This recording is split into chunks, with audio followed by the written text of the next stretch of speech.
नमस्कार विद्यार्थी मित्रांनो, ॲडमिनिस्ट्रेटिव्ह स्टडीज या यूट्यूब चॅनलमध्ये मी युवराज चव्हाण तुमच्या सगळ्यांचं स्वागत करत आहे. स्पर्धा परीक्षेला उपयुक्त असणाऱ्या अर्थशास्त्राची आपली जी काही लेक्चर सिरीज सुरू आहे, तर या लेक्चर सिरीजमधलं इन्फ्लेशन या प्रकरणातील जो आपला आजचा जो काही चर्चेचा मुद्दा आहे तो म्हणजे भारतात स्वातंत्र्योत्तर कालखंडातील चलनवाढीचा आढावा. म्हणजे आमच्या देशाला स्वातंत्र्य मिळाल्यानंतर जी काही महागाई होती किंवा इन्फ्लेशन होता त्याचा आढावा आपल्याला या लेक्चरमध्ये सविस्तरपणे घ्यायचा आहे.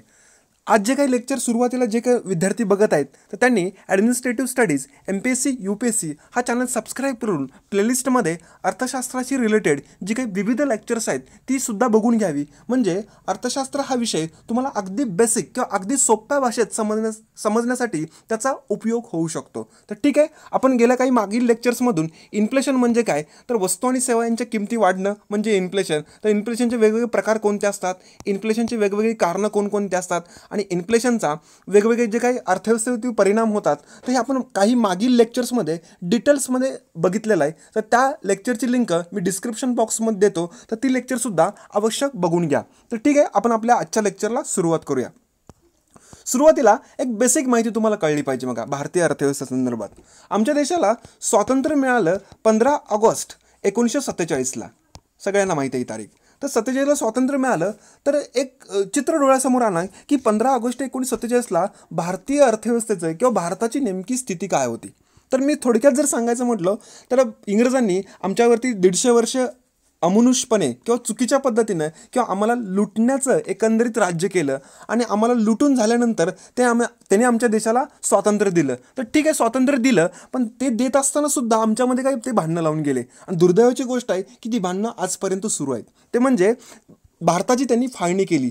तर फाळणीमध्ये एकूण भारताचे 3 तुकडे केले. म्हणजे हा जो दिसतो तो पाकिस्तान, आजचा दिसतो तो हा बांगलादेश, आणि तिसरा असेल तुमचा आमचा हिंदुस्थान किंवा भारत. तर बघा, या फाळणीमध्ये जो पश्चिमेकडचा जो भाग होता त्याचं नाव होतं की पश्चिम पाकिस्तान, आणि पूर्वेकडचा जो भाग आहे त्याचा पूर्व पाकिस्तान होतं. त्याच्यानंतर 1971मध्ये श्रीमती इंदिरा गांधी यांच्या कालखंडामध्ये बांगलादेश मुक्त झाला, त्याला बांगलादेश मुक्ती संग्राम असं म्हणतात. तर हा मुद्दा आपण या लेक्चर्समध्ये पुढे डिटेल्समध्ये बघू. आत्ता एवढं लक्षात ठेवा की हा जो पश्चिम पाकिस्तान आहे हा गहू पिकवणारा उत्कृष्ट भाग होता आणि पूर्व पाकिस्तान हा तांदूळ पिकवणारा उत्कृष्ट भाग होता. तर ह्या आमच्या देशाची काही फाळणी झाल्यामुळं अन्नधान्य उत्पन्न करणारे भाग बाहेर झाले किंवा देशातून बाहेर गेले, मात्र तिकडचे निर्वासित आपल्याकडे आले. म्हणजे भीक नको पण कुत्रावर अशातली अवस्था झाली. आता याचा अर्थ काय होतो की आमच्या देशामध्ये अन्नधान्य जे असतो त्याचा तुटवडा निर्माण व्हायला लागला किंवा अन्नधान्य आमच्या देशातल्या लोकांना लागतंय तेवढे अवेलेबल होण्यामध्ये किंवा उपलब्धता होण्यामध्ये कमी झाली. मग याच्यावरती एक पर्याय म्हणून तत्कालीन भारत सरकारने किंवा पंडित नेहरू यांच्या अध्यक्षतेखाली सरकारनं की अमेरिकेला मदत मागितली की अन्नधान्याची. तर अमेरिकेमध्ये एक कायदा आहे बघा, PL 480, म्हणजे पब्लिक लॉ 480. तर या कायद्याअंतर्गत अमेरिका जगातले जे काही असे राष्ट्र आहेत की ज्यांच्याकडे अन्नधान्य अवेलेबल नाही तर त्यांना अन्न सुरक्षेसाठी अन्नधान्य उपलब्ध करून देते. तर अमेरिकेनं आम्हाला 1948मध्ये जे काही अन्नधान्य उपलब्ध करून दिलं तर तो दिला गहू. आता गंमत याच्यामध्ये असं की गहू हा एकदम निकृष्ट पद्धतीचा होता किंवा माणसाला खाण्यासारखा सुद्धा नव्हता. तर अमेरिकेतली डुकरं जे आहेत ते खायच्यात गहू, आणि तोच आपल्याला मिळाला. आता बऱ्याच जणांना असं वाटेल की हा माणसांनी कसा खात असला किंवा खूप चुकीचं आहे खाणं. तर मी तुम्हाला एक अतिशयोक्ती नाही पण एक बेसिक सांगतो, तुम्ही असाल किंवा मी असाल तर आपले जे कोण पूर्ववंशज आहेत त्यांनी हा गहू खाल्लेला आहे.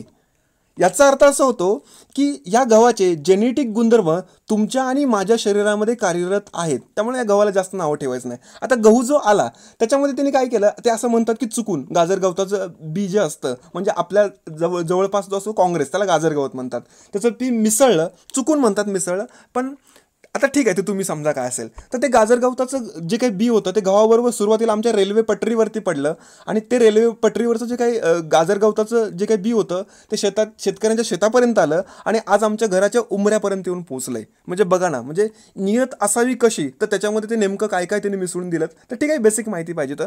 आणि आपण म्हणतो बघा प्रत्येकाचे दिवस येतात.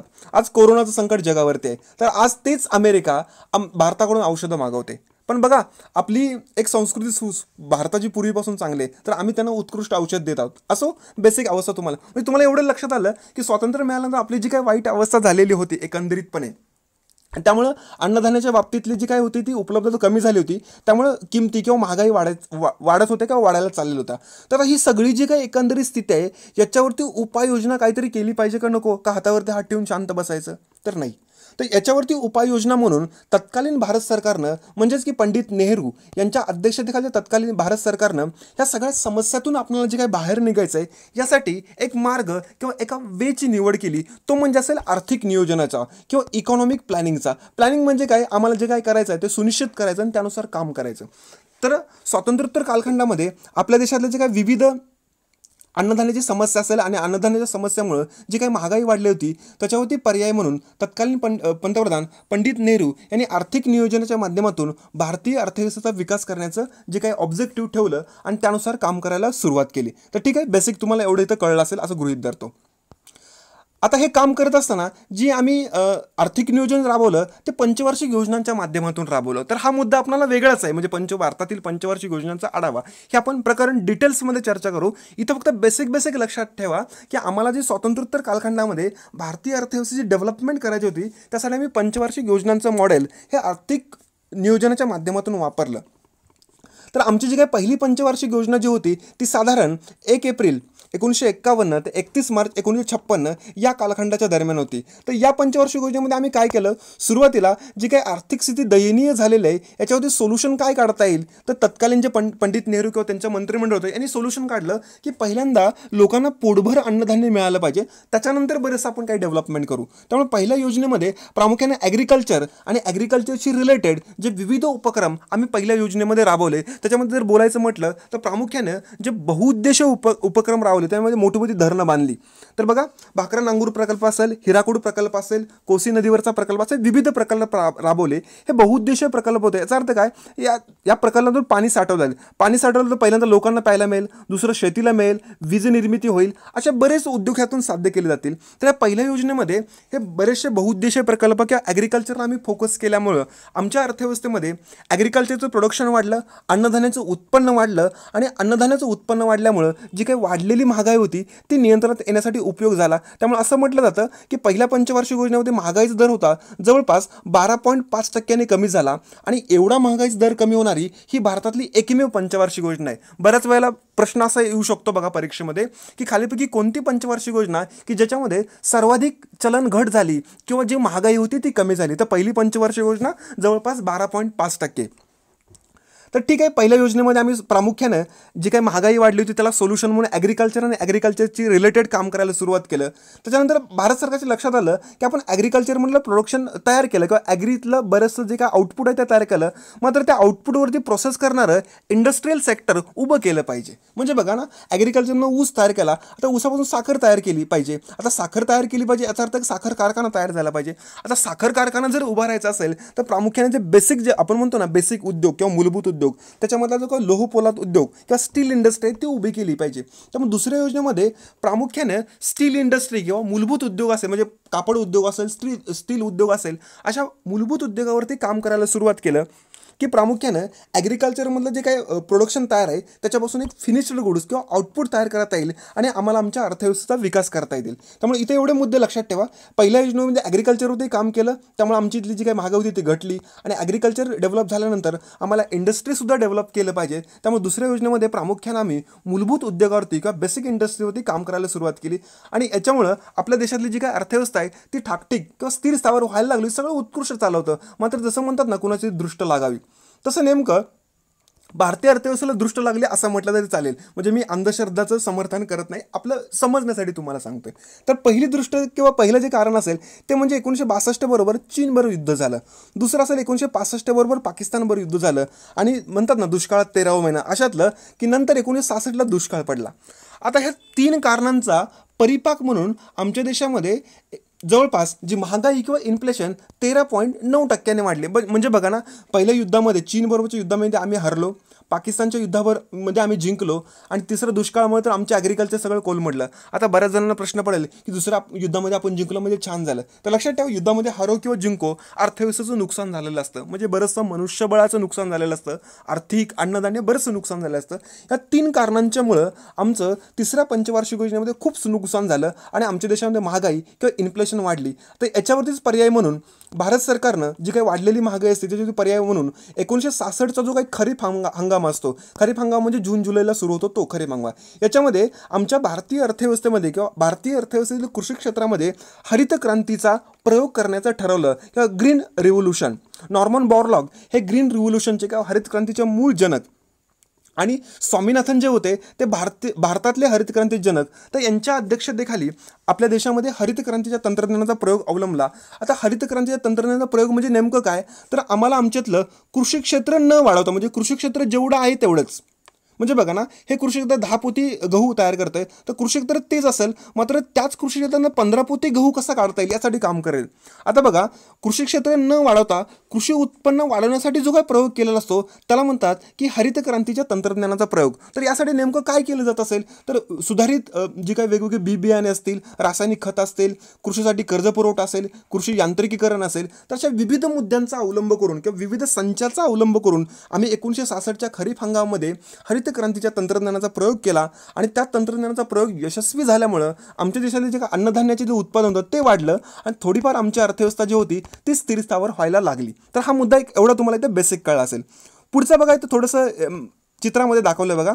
आमच्या देशामध्ये जे काही 62चं युद्ध झालं त्यावेळी देशाचे पंतप्रधान पंडित नेहरू होते आणि सुरुवातीला जे संरक्षण मंत्री होते मेनन होते. तर मेनन यांनी उत्कृष्ट काम न केल्यामुळं महाराष्ट्रातले जे काही नेते महत्त्वाचे होते ते म्हणजे यशवंतराव चव्हाण, तर बघा हे कराडचे होते किंवा महाराष्ट्रातले होते. तर बऱ्याच जणांना माहिती पाहिजे की या व्यक्तीनं खूप उत्कृष्ट काम देशासाठी केलेलं आहे. तर या युद्धामध्ये आमचा पराभव झाला. त्यानंतर 65चं जे काही युद्ध झालं त्यावेळेला आमच्या देशामध्ये पंतप्रधान होते लालबहादूर शास्त्री किंवा LBS. तर बघा, आपलं कदाचित माझी अतिशयोक्ती होईल, पण आपल्या देशाला स्वातंत्र्य मिळाल्यानंतर सगळ्यात उत्कृष्ट जे पंतप्रधान कोण लाभले असतील तर ते लालबहादूर शास्त्री. याचा अर्थ दुसरे वाईट होते असं नाही, पण उत्कृष्ट मला वाटतं की ते लालबहादूर शास्त्री होते. आता बघा, बऱ्याच वेळेला शाळेमध्ये असताना आपण एक घोषणा दिली असते की जय जवान जय किसान.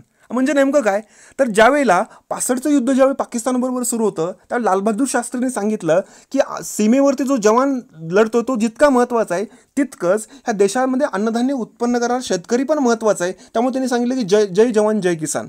आणि बघा, अन्नधान्याच्या किमती वाढून जेवढी महागाई वाढली त्याचा एक पुरावा सुद्धा देता येतील की लालबहादूर शास्त्रींनी सांगितलं की देशातल्या लोकांनी अन्नधान्य कमी असल्यामुळं एक वेळचा उपवास करा. आणि सुदैवाची गोष्ट अशी की देशातल्या पंतप्रधानांनी सांगितल्यामुळं दर सोमवारी देशातल्या लोकांनी उपवास पण केलेला होता. तर ठीक आहे, तुमच्या बेसिक मुद्दा एवढा असं की अन्नधान्य घटल्यामुळं किंवा अन्नधान्याचं उत्पन्न नसल्यामुळं की आम्हाला देशातल्या लोकांना उपवास पण करायला लागलेला होता. ठीक आहे, पुढचा मुद्दा की जो पूर्व पाकिस्तान जो होता मगाशी मुद्द्यामध्ये, म्हणजे जो पूर्व पाकिस्तान पूर्वेकडे जो होता, तर हा जो पश्चिम पाकिस्तान आहे यांच्यावरती दादागिरी चालायची. त्यामुळे पूर्व पाकिस्तानात जे तत्कालीन जे काही नेतृत्व होतं राजकीय, त्यांनी सांगितलं, भारताला मदत मागितली की आम्हाला पश्चिम पाकिस्तानला आमच्यावरती दादागिरी करतात किंवा आमच्यावरती अन्याय करतात, आम्हाला मुक्त व्हायचं आहे. मग तत्कालीन जे काही पंतप्रधान श्रीमती इंदिरा गांधी यांनी पूर्व पाकिस्तानला मदत केली आणि हा जो काही पूर्व पाकिस्तान जो स्वतंत्र झाला आणि त्यालाच नंतर बांगलादेश असं नाव दिलं किंवा याच लढ्याला बांगलादेश मुक्ती संग्राम असं पण बोललं जातं. आता बघा, तत्कालीन श्रीमती इंदिरा गांधी यांची तत्कालीन जे काही महत्त्वाचे नेते होते ते म्हणजे आज ते या जगामध्ये नाहीत, अटल बिहारी वाजपेयी, म्हणजे तसे म्हटले तर विरोधी पक्षातले. तर त्यांनी सांगितलं की इंदिरा गांधी यांची दुर्गा ही उपाधी त्यांना दिली. बऱ्याच वेळेला क्वेश्चन येऊ शकतो की 1971चा जो बांगलादेश मुक्ती संग्राम झाला त्याच्यामध्ये श्रीमती इंदिरा गांधी यांना दुर्गा ही उपाधी कोणी दिली, तर अटल बिहारी वाजपेयींनी दिली. म्हणजे बघा ना, राजकारण सुद्धा बेरजेचं असू शकतं हे आमच्या इतिहासानं कळतं. म्हणजे एखाद्या विरोधी पक्षातला जर व्यक्ती असली त्यानं जर उत्कृष्ट काम केलं तर त्याला उत्कृष्टच म्हटलं पाहिजे आणि चुकीचं काम असेल त्याला चुकीचंच म्हटलं पाहिजे. तर हा जो काही एक चांगला आलेख आमच्या भारतातल्या राजकारणाला दिलेला आहे, सुदैवानं आजचे जे काही राजकारण आहेत त्यांनी सुद्धा याचा अवलंब करावं असं माझं व्यक्तिगत मत आहे. ठीक आहे, बघा, महागाईच्या संदर्भातला पुढचा जो काही मुद्दा आहे तो 1972च्या खरीप हंगामामध्ये दुष्काळ जर पडला खरीप हंगामामध्ये जून जुलैमध्ये, म्हणजे बघा आजही भारतातल्या ॲग्रिकल्चरच्या बाबतीत जर बोलायचं म्हटलं तर जवळपास निम्म्याच ॲग्रिकल्चर सेक्टरला म्हणजे जवळपास 50% आसपास की आजही आम्ही इरिगेशन पुरवू शकलोय, त्यावेळी तर त्याच्यापेक्षा कमी अवस्था होती. त्यामुळे दुष्काळ पडल्यामुळं अन्नधान्याचं उत्पन्न घटलं आणि त्याच्यामुळे किमती वाढला. पुढचं तेलाच्या दरामध्ये 1973मध्ये जवळपास 400% वाढ झाली. त्याला तेलाचा झटका किंवा ऑइल शॉक असं पण बोललं जातं. आणि ह्या दोन कारणांच्यामुळे देशातली जी काही महागाई किंवा इन्फ्लेशन जवळपास 25.2% वाढली. आता बघा तेलाच्या किमती 400% जर वाढल्या तर महागाई कशी वाढते एक थोडंसं आपण एका उदाहरणातून बघून घेऊ.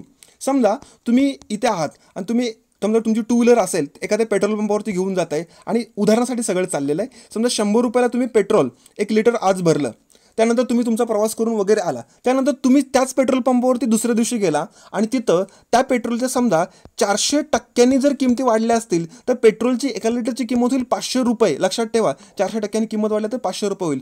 म्हणजे तुम्हाला आनंद होईल का बघा, काल 100 देत होता आज 500 रुपये द्यायचे, तर खूप अवघड होऊन जाईल. आणि जर असं पेट्रोल जर वाढलं तर देशातल्या खूप साऱ्या वस्तू आणि सेवांच्या किमती वाढतात. बघा आजच्या दिवसाला सुद्धा आपल्या देशामध्ये जे काही इंधन लागतं किंवा पेट्रोल खनिज तेल जे लागतं ते जवळपास 85% आम्हाला विदेशाकडून आयात करावं लागतं, इम्पोर्ट करावं लागतं.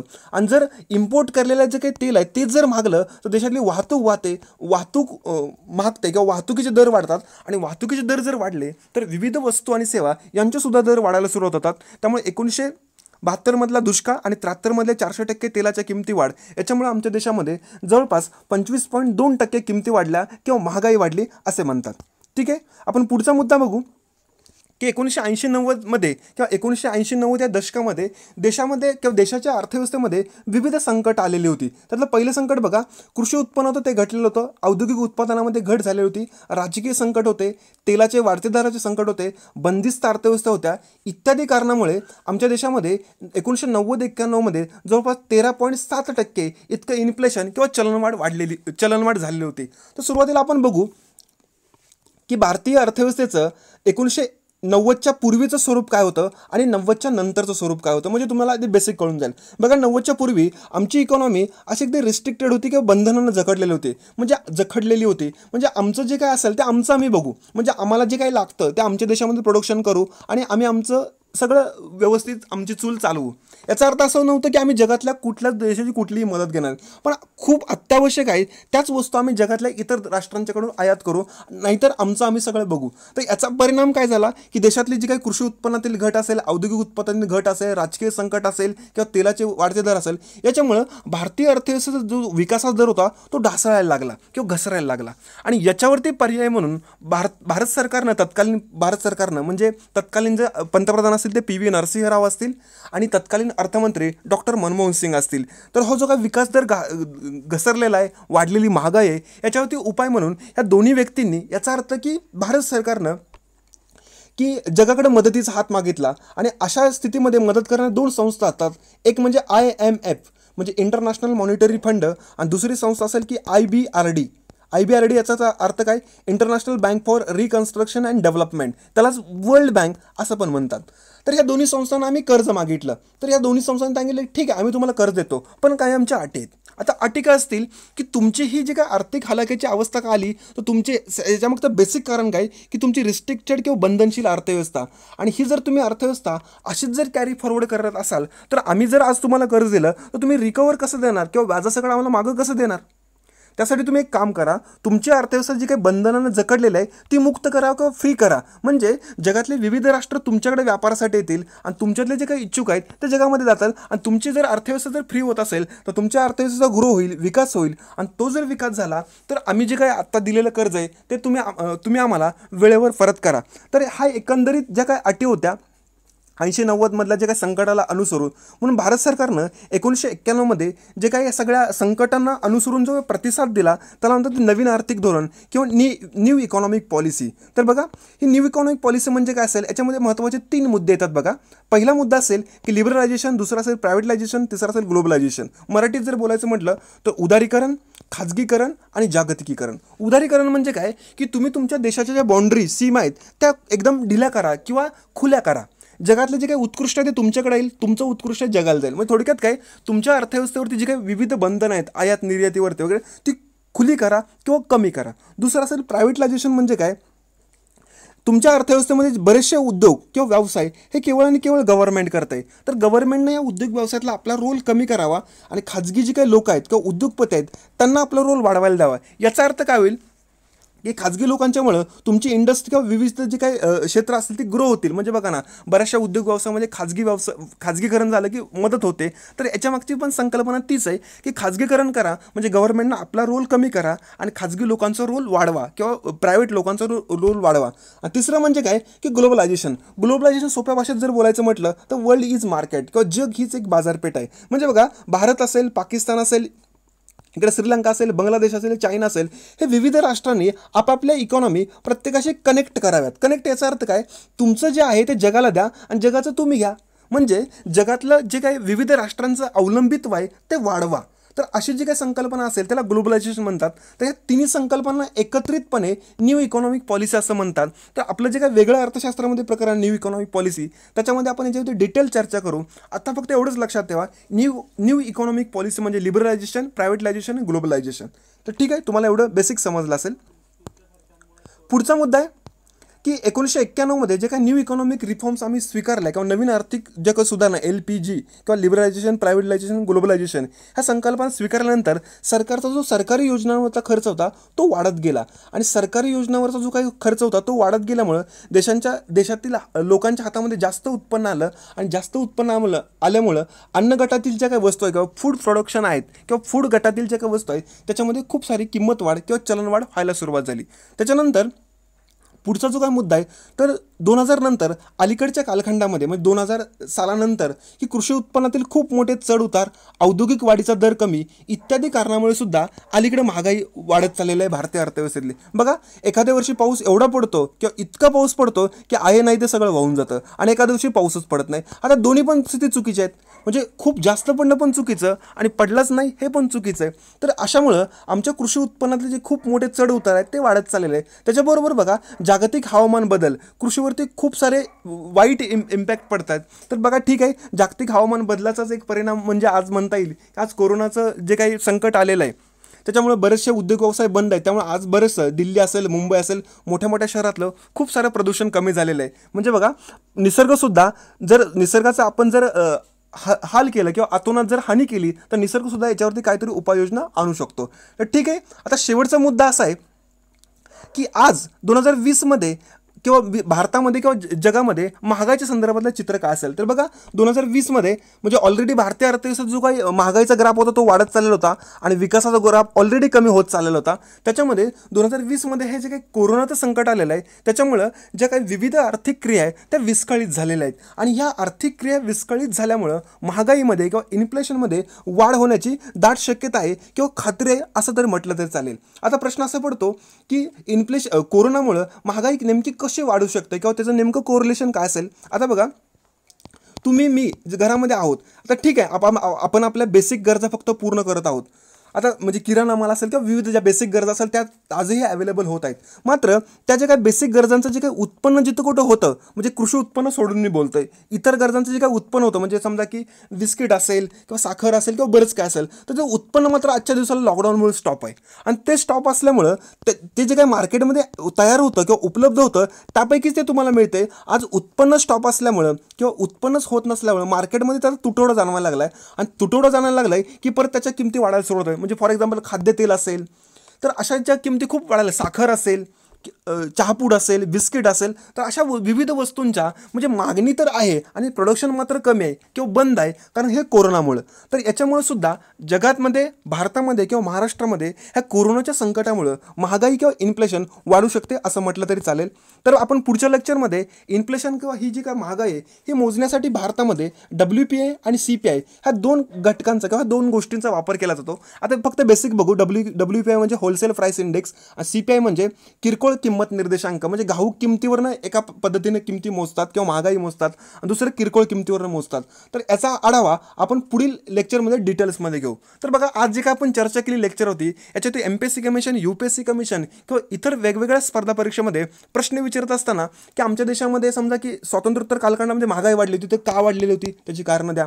एकूण तिसरी पंचवार्षिक योजना होती साधारण 62, 65, 66 या दरम्यान, त्या दरम्यान कोणकोणती कारणं झालेली होती, साधारण 1972ला नेमकं काय झालं होतं, 73ला तेलाच्या ज्या 400% किमती वाढल्या होत्या त्याचा आमच्या अर्थव्यवस्थेवरती परिणाम काय झाला, आणि जे काही वेगवेगळी संकट आली 1990मध्ये त्या संकटांचा एकंदरीत परिपाक म्हणून आम्ही कोणत्या सुधारणांचा किंवा कोणत्या धोरणांचा स्वीकार केला. तर बघा, राज्यसेवेला पण काही वेळा प्रश्न आला होता की नवीन आर्थिक सुधारणांचं धोरण किंवा न्यू इकॉनॉमिक पॉलिसी किंवा LPGचं धोरण ज्यावेळी भारतात स्वीकारलं त्यावेळी अर्थमंत्री कोण होतं आणि पंतप्रधान कोण होतं. तर तत्कालीन अर्थमंत्री डॉक्टर मनमोहन सिंग होते आणि तत्कालीन पंतप्रधान PV नरसिंह राव होते. तर असे काही बेसिक प्रश्न येतात.